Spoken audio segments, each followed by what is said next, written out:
लोगों को विदेशी पंथ में कन्वर्ट करना, ऐसे पंथ में कन्वर्ट करना जो न भारत को मानता है, न भारत की संस्कृति को मानता है, न भारत के त्योहारों को मानता है, न भारत के परंपरा को मानता है, न भारत की वेशभूषा को मानता है, ऐसे पंथ में कन्वर्ट करना कि कन्वर्ट होते ही वो भारत के प्रति, भारतीयों के प्रति, सनातन धर्म के प्रति दुश्मन जैसा हो जाता है। इससे बड़ा कोई देशद्रोह है क्या? जिन्ना कौन था? जोर से बोलिए जरा। जिन्ना कौन था? कन्वर्टेड हिंदू। शब्द ठीक करिए, अरब से नहीं आया था वो। जिन्ना कौन था? याकूब मेनन कौन था? अरे जोर से बोलो भैया। अफजल गुरु कौन था? बुरहान वानी कौन था? हमारे लिए सबसे बड़ा खतरा क्या है? कन्वर्जन है, क्योंकि कन्वर्टेड हिंदू हमारे लिए खतरा है। आपके यहां भी जो दिक्कत आती होगी, कौन करता होगा? कन्वर्टेड हिंदू, जिसके दादा परदादा कभी कोई माली रहे होंगे, कोई सिंधे रहे होंगे, कोई पवार रहे होंगे, कोई कुछ और रहे होंगे, वही तो कन्वर्ट हुए। अरब के एमबीएस आके हमें कोई खतरा पैदा कर रहे हैं क्या? आखिर क्या कारण है कि दुबई में हिंदू मात्र 15% है, फिर भी वो सुरक्षित महसूस करते हैं? आखिर क्या कारण है कि दुबई में 15% हिंदू हैं, फिर भी भारत के हिंदू जो बड़े बड़े बिलियनर हैं वो दुबई में सेटल हो रहे हैं? क्या कारण है कि लोगों को भारत अनसेफ लगता है, दुबई सेफ लगता है? अंतर क्या है? नियम कानून का। कभी दुबई में आपने लफ्ज़ जिहाद सुना क्या? नहीं। कहीं दुबई में आपने लैंड जिहाद सुना क्या? नहीं। कभी दुबई में आपने हिंदुओं का धर्मांतरण सुना क्या? नहीं। हमें जितने खतरे हो रहे हैं वो कन्वर्टेड हिंदुओं से हो रहे हैं। तो यानी सबसे बड़ा खतरा क्या है? कन्वर्जन। स्वामी विवेकानंद ने कहा था, एक हिंदू कन्वर्ट होता है तो एक हिंदू कम नहीं होता, बल्कि एक दुश्मन बढ़ जाता। और इसके बावजूद भी कन्वर्जन के ऊपर न गंभीरता के साथ विधानसभा में चर्चा हो रही है, न कन्वर्जन पे गंभीरता के साथ लोकसभा में चर्चा हो रही है, न कन्वर्जन पे गंभीरता के साथ राज्यसभा में चर्चा हो रही है। धर्मांतरण कैसे रुकेगा? मैं गारंटी के साथ कहता हूं, आप धर्मांतरण कराने वाले मिशनरी और जिहादियों पे 5 धारा लगाइए, एनएसए लगाइए, यूएपीए लगाइए, वेजिंग वॉर लगाइए, देशद्रोह लगाइए, यहां महाराष्ट्र में गैंगस्टर नहीं, महाराष्ट्र मकोका लगाइए। आप धर्मांतरण कराने वाले मिशनरी और जिहादियों की 100% संपत्ति जब्त करिए, नागरिकता खत्म करिए, साल भर के अंदर इनको आजीवन कारावास, फांसी दीजिए। गारंटी के साथ कहता हूं धर्मांतरण 100% बंद हो जाए, 100% बंद हो जाए। हम राम की पूजा करते हैं लेकिन राम की नीतियों को लागू नहीं करते। राम नीति है भय बिन होय न प्रीत। हम कृष्ण की पूजा करते हैं, कृष्ण नीति को लागू नहीं करते। कृष्ण नीति है सठे साठ्यम समाचरित। भगवान राम कहते हैं भय के बिना प्रीति नहीं होती। भगवान कृष्ण कहते हैं दुष्ट का नरसंहार करो।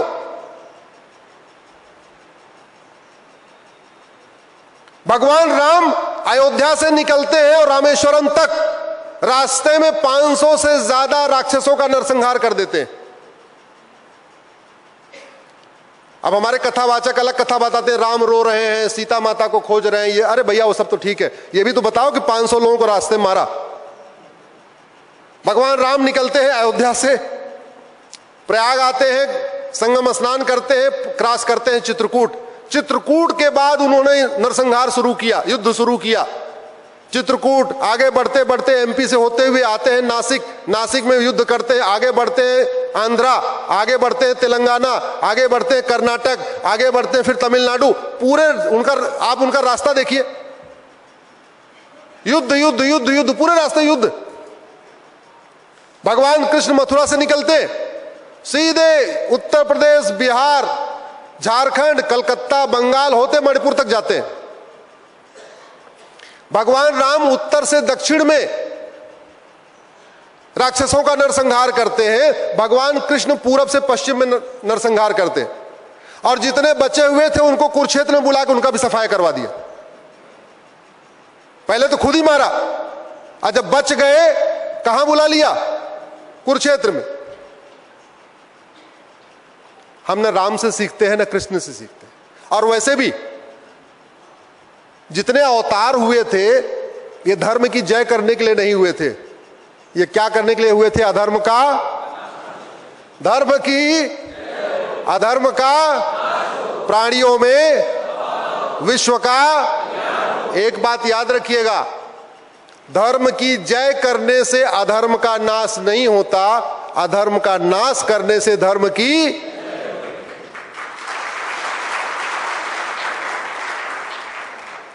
गाय को रोटी खिलाना धर्म की जय करना है, ठीक? और जो गाय को खाता है उसको जेल में डालना अधर्म का। गाय को रोटी खिलाने से गाय बचेगी क्या? नहीं। गाय तब बचेगी जब गाय को रोटी भी खिलाओ और गाय खाने वाले को जेल में डाल दो। तो यानी धर्म की जय करने के साथ साथ अधर्म का, जब धर्म की जय होगी अधर्म का नाश होगा, तब प्राणियों में सद्भावना आएगी। जब सठे साठ्यम समाचरित होगा, भय बिन प्री होय न प्रीत होगी, तब प्राणियों में सद्भावना होगी, तब भारत का कल्याण होगा। आप लोगों ने इतनी देर सुना, मैं आप लोगों को बहुत बहुत धन्यवाद देता हूं, आप लोगों का आभार व्यक्त करता हूं। अंत में यही कह के जाऊंगा, इस आज के कार्यक्रम को केवल कार्यक्रम समझ के खा पी के सोने के बाद भूल मत जाइएगा।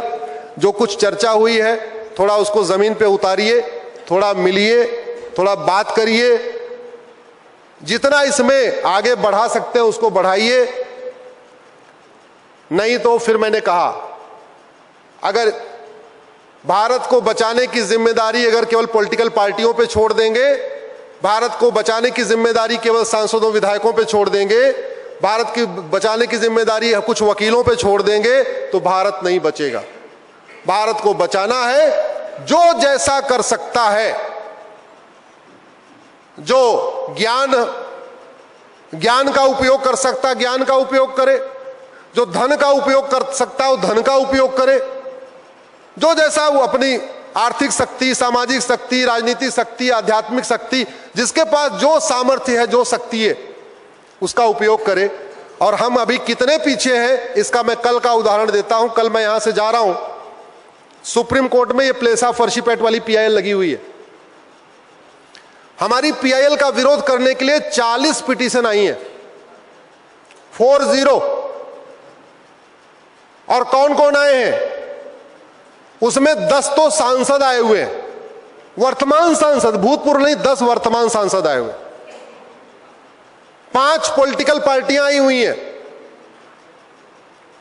Former chief election commissioner SY Qureshi आए हुए हैं, दिल्ली के गवर्नर नजीब जंग आए हुए हैं, former cabinet secretary, farmer home secretary, farmer high court के जज सब आ गए हैं सुप्रीम कोर्ट। उनका यह कहना है ये प्लेस ऑफ वर्शिप चलने दीजिए, बाबर, हुमायूं, गजनी, गोरी ने जो किया सब ठीक किया। और हमारे पक्ष में मात्र 15 पिटीशन आई है। कहने को हम 80% हैं, हमारे पक्ष में कितनी आई है? 15। और वो 15 भी हमने ढूंढ ढूंढ के लोगों से हाथ जोड़ जोड़ के करवाया। ना कोई रिटायर्ड आईएएस आया, ना कोई रिटायर्ड आईपीएस आया, ना कोई रिटायर्ड प्रोफेसर आया, ना कोई रिटायर्ड गवर्नर आया, ना कोई रिटायर्ड जज आया, और बाकी वर्तमान एमपी तो छोड़िए, भूतपूर्व एमपी भी कोई नहीं आया। वहां ओवैसी आए हुए हैं, आरजेडी के मनोज झा आए हुए, कांग्रेस खुद ही आ गई है, डीएमके आई हुई है, सीपीआई आई हुई है, इंडियन यूनियन मुस्लिम लीग आया हुआ है, मुस्लिम पर्सनल लॉ बोर्ड आया हुआ है, जमीयत उलमा हिंद आया हुआ है। पिछली बार भी जब मैटर लगा था उस समय हमारे खिलाफ 33 थी और हमारे पक्ष में 12 थी, पिछली वाली डेट पे। आज मैं काउंट कर रहा था, मैंने ऑफिस में पता करा, आप देखो कितनी हो गई। तो जूनियर ने बताया सर आप 40 हमारे खिलाफ हो गई है, यानी 33 से 40, 7 उधर बढ़ गई। हमने कहा हमारी तरफ कितनी बढ़ी? बोले 12 से 15, 3 बढ़ी। क्या भारत में सारे ऐसे लोग नहीं है क्या जो चाहते हैं बाबर, हुमायूं, तुगलक, गजनी, गोरी का निशान मिटे? चाहे, लेकिन वो चाहते हैं बस। चाहने से क्या हो जाएगा भैया? चाहने से कुछ होता है क्या? अरे कुछ करना पड़ेगा, एक्शन करना पड़ेगा। इतने कथावाचक हैं, पता नहीं सुप्रीम कोर्ट आने में क्यों शर्माते हैं, और उधर सारे मौलवी मौलाना आ रहे हैं। एक से बढ़कर एक हमारे यहां अखाड़े हैं। महामंडलेश्वर, आचार्य, श्री श्री, श्री श्री 108, श्री श्री 1008। फैसला तो संसद और सुप्रीम कोर्ट से ही होगा ना, फैसला कथा से होगा क्या? और एक बात याद रखिएगा, जो काम पूर्वजों ने किया है, अगर हम केवल वही काम करेंगे तो मिटना निश्चित है, जब तक कुछ और नया नहीं करेंगे। हमारे पूर्वजों ने धर्मशाला बनाई थी ना, हम भी धर्मशाला बना रहे। अगर धर्मशाला बनाने से सनातन धर्म बचता तो अफगानिस्तान में तो धर्मशाले थे, पाकिस्तान में भी खूब धर्मशाले थे, बांग्लादेश में भी खूब धर्मशाले थे। अगर गौशाला खोलने से सनातन धर्म बचता तो पाकिस्तान, अफगानिस्तान, बांग्लादेश में खूब गौशाला थी। मठ मंदिर बनाने से अगर सनातन धर्म रुकता तो वहां पे भी खूब था। हमें यह सोचना पड़ेगा कि हमारे पूर्वजों ने क्या नहीं किया, वो हमें करना पड़ेगा। जो उनसे रह गया वो हमें करना पड़ेगा, और नहीं तो मैंने कहा ना, दुर्योधन का ननिहाल गंधार अफगानिस्तान हो गया 100 साल के अंदर। राजा भरत का ननिहाल कैके, जहां से माता कैकेयी आई थी, वो 100 साल में पाकिस्तान हो गया। मल्लद्वीप मालदीव बन गया, ईस्ट बंगाल बांग्लादेश बन गया, और भारत के वर्तमान में 9 राज्यों में खत्म हो चुके हैं। 800 जिलों में से 200 जिलों में खत्म हो चुके हैं। 6000 तहसीलों में से 1500 तहसीलों में खत्म हो चुके हैं।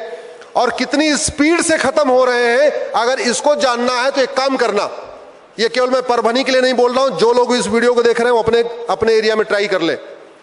आप अपने वार्ड की वर्तमान वोटर लिस्ट और 25 साल पुरानी वोटर लिस्ट की तुलना कर लीजिए। आप गांव में रहते हैं, अपने गांव की वर्तमान वोटर लिस्ट ग्राम प्रधान वाली और 25 साल पुरानी ग्राम प्रधान की वोटर लिस्ट को तुलना कर लीजिए।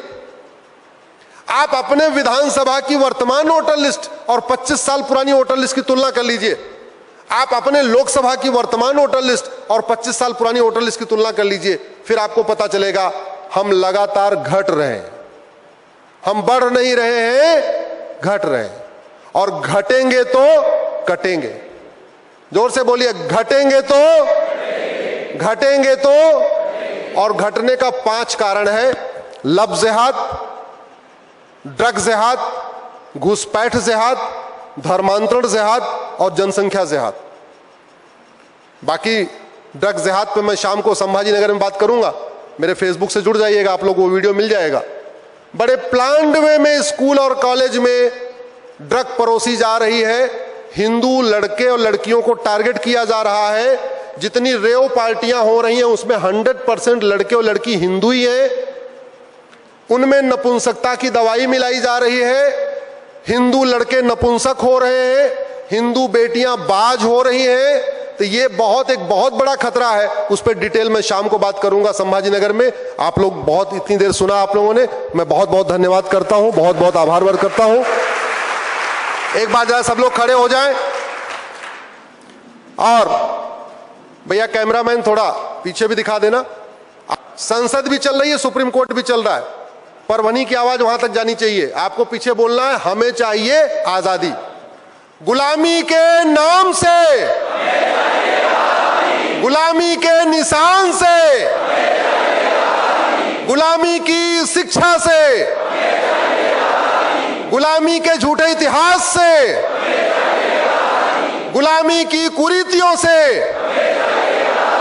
गुलामी की कुप्रथाओं से, गुलामी की पुलिस व्यवस्था से, गुलामी की दंड व्यवस्था से, भ्रष्टाचार और अपराध से, लब जिहाद लैंड जिहाद से, रोहिंग्या बांग्लादेशी घुसपैठियों से, धर्मांतरण कराने वाले मिशनरियों से, धर्मांतरण कराने वाले जिहादियों से एक देश एक विधान मांग रहा है हिंदुस्तान। एक देश एक विधान, एक देश एक विधान, एक देश एक विधान। भारत माता की, भारत माता की, भारत माता की। जय सिया राम, जय सिया राम। राधे श्याम, राधे श्याम।